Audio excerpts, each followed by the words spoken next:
Hi everyone, welcome to my video tutorial. This tutorial is how to use AI at work. It's meant to be a beginner's guide. I'm going to keep it really short and really simple and to the point. We'll be using Google's Gemini for this video. It's actually a really good model, especially now with 3.0.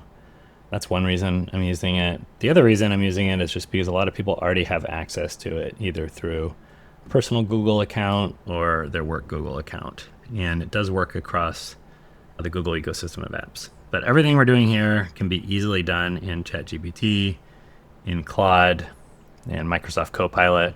They just call some of the things a little bit differently. So this is my first video that I've ever created. So, be nice, give me some comments, give me some suggestions. All right, there's three scenarios that we're going to go over. The first is just rewriting an email, something that I actually don't do in Gmail because for whatever reason, I don't think they're using their good models within the email client in Google. The second is customer research before a call. I find this super helpful to do before I'm getting on the phone with a prospect or even an existing customer that I want to develop a deeper relationship with. And the third is just understanding kind of long or complicated documents, and is also kind of around preparation. So let's get into it. I've prepared a few prompts here. The first is just an email, and I'm just going to copy paste it here. You can kind of see here. So there's, purposely not formatted very well. I might use like the wrong word for things. And let's see what it does. So what I'm going to do here is go to my gems, and I'll show you how to set these up. I'm going to go to general writing, and then I'm actually going to paste it there. And I'm just going to hit OK. So I use thinking mode whenever possible. You can use fast and you'll get answers quicker. For emails, that might actually be okay. Most of the time I like to go thinking. You also get a lot fewer hallucinations if you're doing any sort of research or anything in thinking mode. I generally find it is worth the wait. So I pasted in this kind of ugly thing here.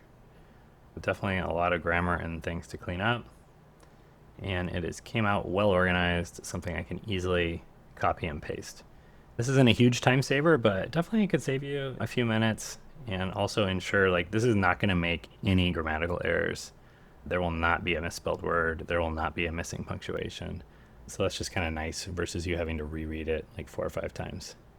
Pro tip, definitely read whatever it produces before you send it. That is definitely one of my pet peeves. People just sending AI written emails and it's quite clear, and there can absolutely be incorrect things in here that have been generated by AI. So you do need to at least read it, but you don't need to proofread it like you would your emails to make sure they're perfect. So that's one use, but this is a gem. It's called Project in Claude. GPT has things just called GPTs. Everything has this functionality, and you can create, you can hit explore gems and go to create. And this is just one that I created. I refer to a couple of different guides on writing, and I give it very explicit instructions. I do not like the out of the box way that Google writes emails. And this is definitely part of the pro tip. You get kind of into AI, you get out of it, I should say, what you put into it. You do need to do things like this for kind of repetitive tasks that you're going to do a number of times, and you'll definitely pay off and you'll save yourself a ton of time and things will be in really good shape. All right, the second example that I wanted to use was customer research before a call. And I'll probably speed this one up, but we'll see how long it will take. So I'm going to use my customer research gem. Similarly, I set this one up, right? I've given it a very specific prompt in terms of what I want it to do. I want an executive summary table. I want financials. I want recent news. I want corporate strategy and objectives. I want technology and digital initiatives. Google or any of these LLMs are going to respond regardless of whether you give it all these special instructions. You're going to get a lot better results if you direct it. And if you don't even know what to put in these instructions, you can actually use the LLM to help you create the instructions. Super helpful. Just kind of have a little back and forth with it. What kind of things do you think I should put in the instructions? And you can tell it, I like this, I don't like that, and develop it. And then from then on, you can just use it. And it's super simple. So I'm just going to click here, company research. And I'm just going to say, I'm actually going to use text to speech here. I'm just going to say, hey, I'm getting on a call with Kraft Heinz in 30 minutes. I want to sell them my trade and promotion solution, bring me up to speed on them as a company so I can prepare for my meeting. And that's more than I actually had to tell it because I've already programmed this gem. So I could have just written literally Kraft Heinz in there and hit submit. I have it thinking with Pro. The other tool that you could use is Deep Research, but you can't use that and a gem at the same time. You'd have to go cut and paste your detailed instructions from the gem and use Deep Research. There are other reasons to use a gem or like a GPT. Using a very simple version of it with just some instructions. You can allow it to use tools, which will allow it to go out and use other services to better answer your question. So it came back to me pretty quickly. GPT-3 Pro thinking is actually pretty fast compared to some of these other thinking models. Okay, so I'm getting on my call. I always want to know kind of, hey, what's their revenue? How many employees? How big of a company am I talking to? I want to know how they're doing financially. Maybe they're going to be investing in new IT initiatives, or maybe they're going to be cutting costs, and I need to align my conversation around that. Any splits, acquisitions, this all impacts, especially if you're in IT, it's going to impact the tech landscape, but pretty much anything you're talking to them about, these are going to be great topics of conversation and might very well impact what you want to be talking to a prospect about. What are their corporate strategy and objectives? Any public company is going to have this in their quarterly reports and their annual reports. And rather than me going and sifting through all of that, it's grabbed kind of the top ones for me. What are their technology and digital initiatives, since I'm talking to them about a technology solution, pain points and challenges? I mean, this is super useful, right? So I type this in, and this really cut down on my time. Frankly, I probably wouldn't have done all this research. It's not just that it saved me time. I'm going to have a more effective conversation because, I wouldn't have done this. Like if I'm running out of things to say on the call, I can look down here and ask some of these questions. So that's the second use case. We covered rewriting an email. We covered customer research before a call. And now we're going to do understanding a long or complicated document. So I thought for this, I would actually I just made a fictitious Kraft Heinz RFP. This is not real at all. I actually used Gemini to create this as kind of an example. And this is actually a pretty simple one compared to a lot of the ones I look at. They might be like 10 or 15 pages. They are very text dense. So if I do a new chat here and I say, hey, I'm going on site with this customer. We are going to give a demo related to their RFP. Help me put together kind of a guide or a briefing document that I can read so I understand what they're looking to get out of this RFP and how all of that aligns to their company objectives, and so that I can be prepared to have productive conversations with them and convince them to buy my solution.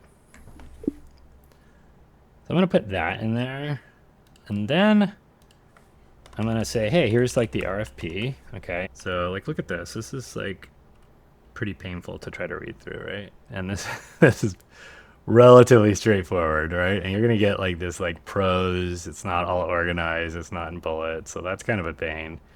And then I'm going to go down to my Kraft Heinz meeting prep, since this is Kraft Heinz. Oh, I'm going to go up to it. Hold on a second.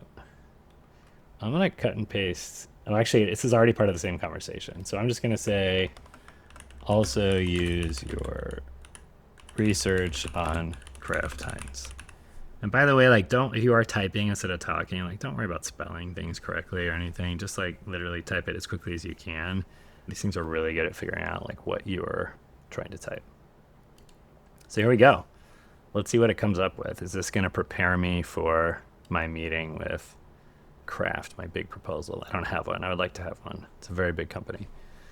There it goes. You can even like click here and see, okay, look what it's doing. It's refining the goal. It's processing the details, synthesizing key insights. And look, it's already done. So very fast for a thinking model again. Like GPT, like 5 thinking is going to take a lot longer. Same with Claude.